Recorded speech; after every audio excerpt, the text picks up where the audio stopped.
Back translation also called reverse translation. Back translation को हम reverse translation कहते हैं।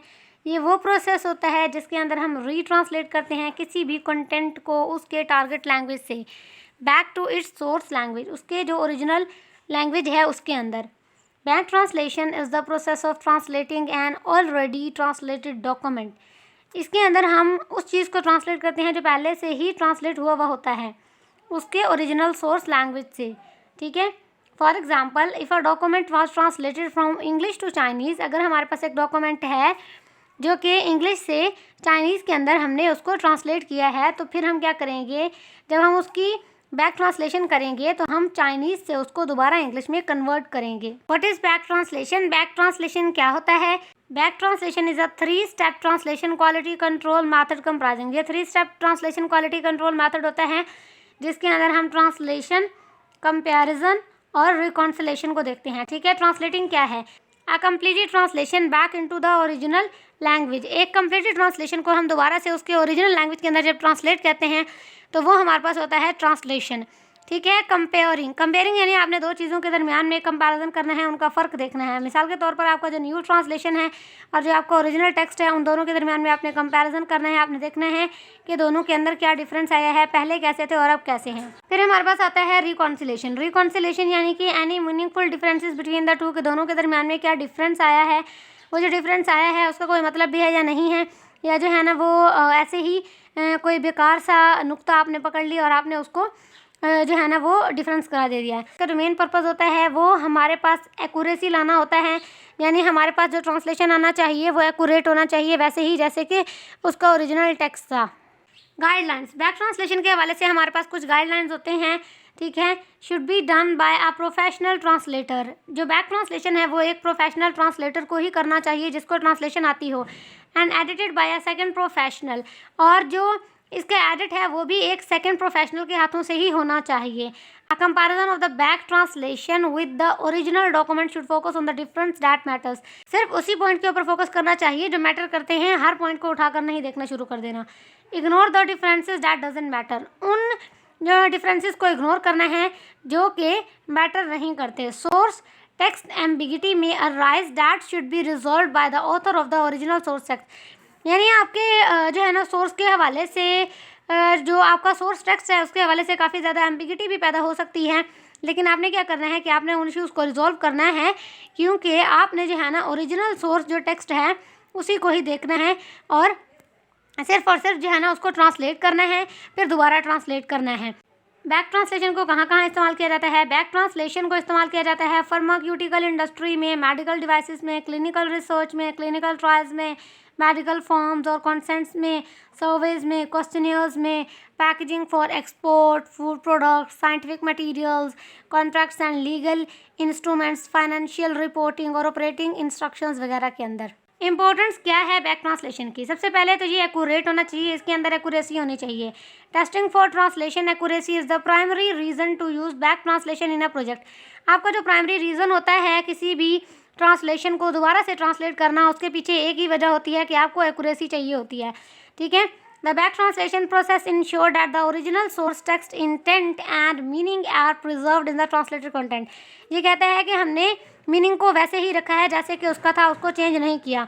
Ensuring accuracy helps to overcome any gaps और inaccuracies by the original translator. वो translator जिसने original text को translate किया था, जब हम उसको दोबारा से ट्रांसलेट करते हैं तो हमें पता चलता है कि अगर उसने कोई गैप छोड़ा था, उसके काम में कोई इनएक्यूरेसी आई थी, तो हमने उसको सही कर देना है, हमने उसको एक्यूरेट कर देना है। नंबर 2 पे हमारे पास आता है कॉन्सिस्टेंसी। अब कॉन्सिस्टेंसी क्या चीज़ है? कॉन्सिस्टेंसी है another purpose for doing back translation is to ensure consistency in the style, tone and message of the translated content compare to the original text. यानी आपने जो बैक ट्रांसलेशन है उसको करते हुए, यानी आपने बैक ट्रांसलेशन को करते हुए ध्यान में रखना है कि आपका स्टाइल, आपका टोन, आपका जो मैसेज है वो वैसा ही रहे जैसा कि ओरिजिनल टेक्स्ट का है। Translation is not just about conveying a message. Translation का मतलब ये नहीं है कि आप सिर्फ एक मैसेज कन्वे कर रहे हैं एक लैंग्वेज से दूसरे लैंग्वेज के अंदर, बल्कि आप अपने इमोशंस, अपने आइडियाज़, अपने फीलिंग्स को कन्वे कर रहे होते हैं। It is crucial to consider the delivery of that message. तो आपने ध्यान रखना होता है उस मैसेज की डिलीवरी का और उसके अंदर जो कल्चरल टोन्स आए हैं, क्योंकि हर कल्चर के अंदर हर चीज़ का जो मीनिंग है वो डिफरेंट निकलता है। तो ये भी हो सकता है क्योंकि जो ट्रांसलेशन है वो हमारे पास कल्चरल टोन से भी काफ़ी ज़्यादा इन्फ्लुएंस होती है, काफ़ी ज़्यादा इफेक्ट होती है। फिर हमारे पास आता है कल्चरल मीनिंग। अब कल्चरल मीनिंग क्या है? Speaking of cultural undertones, a good reason to tap into back translation services is to ensure that translated text preserve the cultural meaning and context of that particular text. It is critically important for specific types of text wherein cultural relevance can potentially change the meaning of the text. तो ये बहुत ज़्यादा ज़रूरी होता है आपके लिए कि आप क्रिटिकली जो है ना किसी चीज़ को एनालाइज करें, क्योंकि कुछ टाइप्स में ऐसे होता है कि जो कल्चर है वो टेक्स्ट के जो मीनिंग है उसको टोटली चेंज कर देता है, क्योंकि उस कल्चर के अंदर उस चीज़ का कोई और ही मीनिंग निकलता होता है। फिर हमारे पास आते हैं pros of back translation. Pros कौन से होते हैं बैक ट्रांसलेशन के? Proven method of confirm translation accuracy. ये हमें ट्रांसलेशन एक्यूरेसी देता है, ये हमें जो है ना कंट्रोल में रखता है। हमारे किस चीज़ को कंट्रोल में रखता है? क्वालिटी एश्योरेंस प्रोसेस को, यानी कि क्वालिटी मैटर करता है इसके अंदर। Good risk management tool, more transparent than other quality assurance methods, provide clear documentation. अब इसके कौन से होते हैं? Does not assess other translation quality criteria, यानी किसी और क्वालिटी क्राइटेरिया के लिए ट्रांसलेशन को चेक नहीं किया जाता। ठीक है जी, काफ़ी ज़्यादा एक्सपेंसिव होता है, काफ़ी ज़्यादा लेंथी प्रोसेस होता है। आप एक दफ़ा ट्रांसलेशन करते हैं, फिर दोबारा करवाते हैं, फिर दोबारा करवाते हैं, फिर जाकर जो है ना आप एक मतलब सही वाला जो ट्रांसलेशन है वो बना लेते हैं। तो ये जो बैक ट्रांसलेशन है ये एक लंबा प्रोसेस है जिसको करना बहुत ज़्यादा मुश्किल होता है, जिसको करने में काफ़ी ज़्यादा टाइम लगता है, काफ़ी ज़्यादा पैसा लगता है। तो ये इसकी सबसे बड़ी डिफ़ॉल्ट है।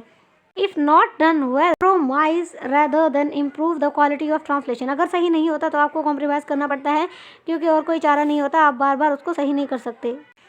Conclusion and recommendations. कंक्लूजन क्या हो सकता है, रिकमेंडेशन कौन से हो सकते हैं जो हमें बैक ट्रांसलेशन के हवाले से याद रखने चाहिए? Back translation is a suitable option for a project if, ये बहुत ज़्यादा ज़रूरी होता है किसी भी प्रोजेक्ट के लिए अगर इसके अंदर जो है ना रेगुलेटरी और प्रोसीजरल जो रिक्वायरमेंट है उसको फॉलो किया गया हो। The material are content critical, अगर जो मटेरियल है वो कंटेंट क्रिटिकल है तो हमें क्या देखना चाहिए?